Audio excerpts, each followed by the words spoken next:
Bonjour, alors petit résumé de l'émission du 9 janvier 2020. Alors Jean-Luc Reichmann avait mis la chemise rose. Dans le public, la jolie fille n'était pas dans l'émission, mais elle avait été rajoutée pour faire jolie, la preuve. Ensuite, on a pu voir que le maître de midi avait deux doigts. Après, il nous a sorti la guitare. Enfin, on a pu l'entendre jouer de la guitare. Bon, c'était moyen, mais bon, c'était sympathique. Jean-Luc Reichmann a montré qu'il savait mieux jouer que lui.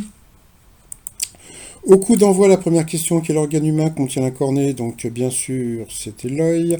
Après, donc vous aviez le canon de la matinée, donc c'était Ilanit. Vous aviez Catherine avec un K et Quentin avec un Q. Pour Ilanit, la première question.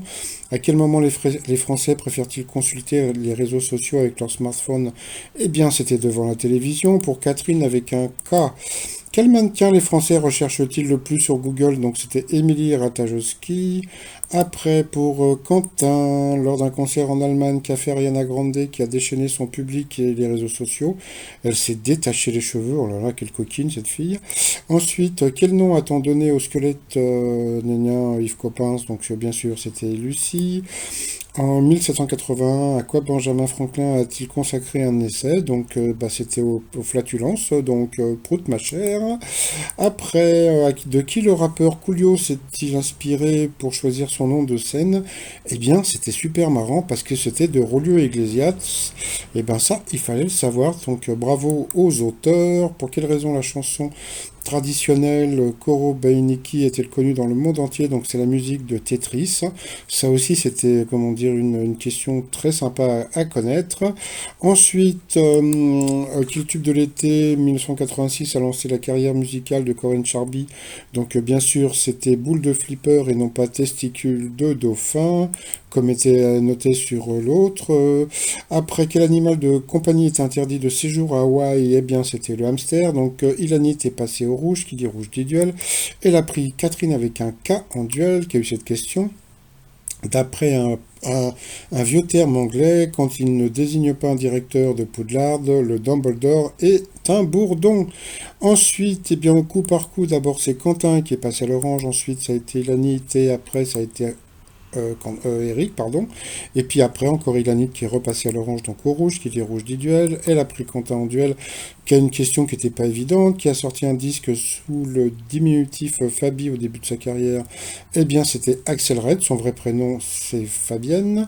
Ensuite, par rapport au coup fatal, on va offrir un fer à repasser à Ilanit, parce qu'elle a beaucoup passé et repassé, donc voilà, donc elle a perdu.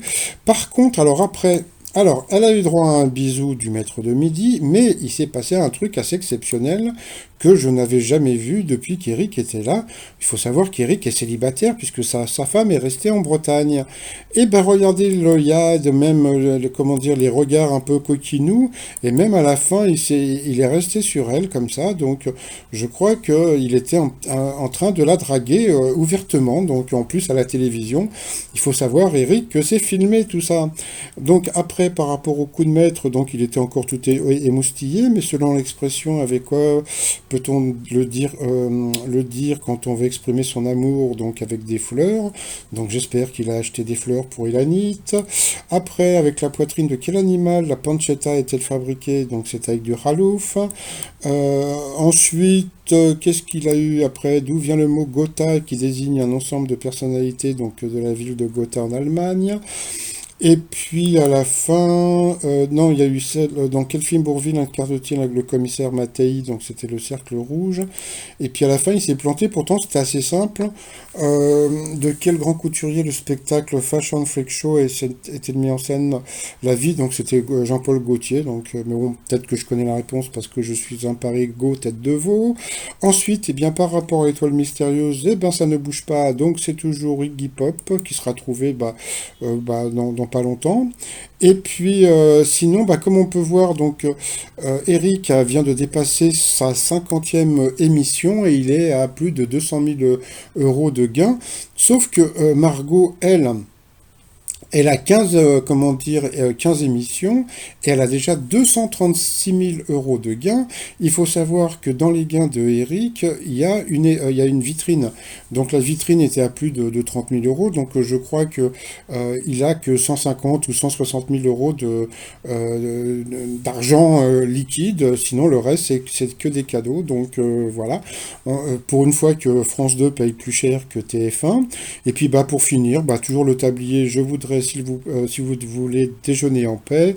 Et puis le t-shirt, tac tac badaboum avec Jean-Paul Belmondo, tout ça sur le site 3millions.com, le lien sous la vidéo. Et sinon, je vous souhaite une agréable journée et je vous dis à demain. Bye bye.